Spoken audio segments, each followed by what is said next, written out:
Alright, so these hips are from, you can see Purple Caned Rose is the nickname I've given one of the roses that I'm breeding with, one of my own seedlings from years ago.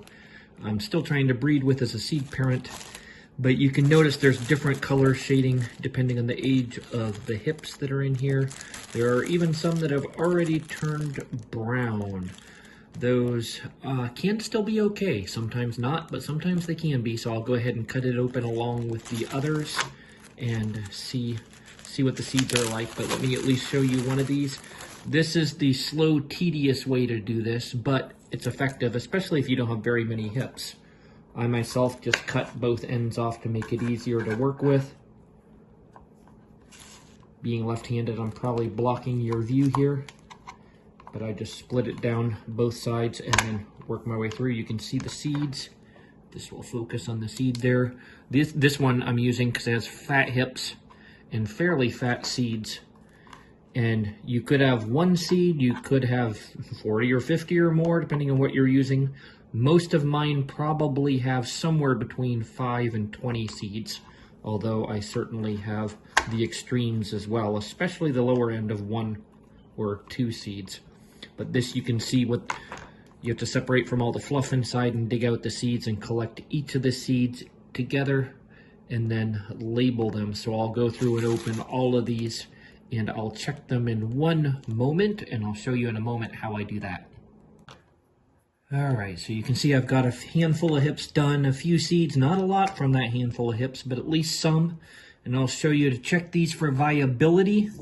I just put a little bit of water in a glass and then drop the seeds into the water. You'll notice there are some floating on the top and some sink to the bottom. The ones that sink to the bottom are viable. The ones that float are not. Sometimes you gotta kind of give them a little bit of a bump and encourage them, or watch for air bubbles and get the air bubbles off. Be aware that if you're working with rugosa roses, rugosa seeds will float. Now that hasn't been true with any of the hybrid rugosas I have worked with, not even my own rugosa hollies blush that I'll be putting out soon. But the ones I've worked with have all sunk, but if it's closer to a species or the species rugosa, they'll float.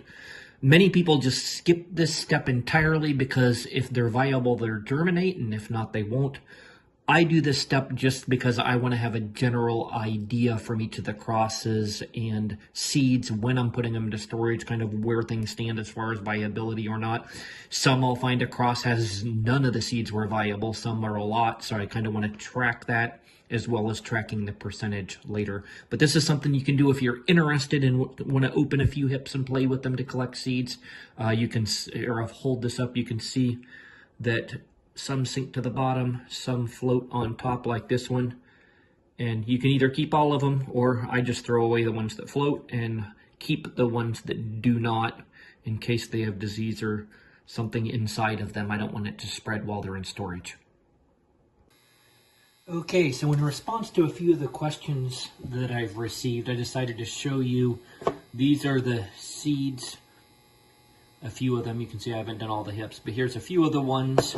I still have the bag here labeled what the seed parent is in this instance because they're open pollinated in this instance, so no pollen parent listed. What I still do is use wet damp paper towel. I just take a paper towel, fold it in half. I do this on the kitchen counter so I can actually get my hands wet at the sink, shake off some of the water, and just with wet hands, I just lightly press on the paper towel and move my hands around, basically drying my hands off with the paper towel just until I get the surface lightly moist or damp.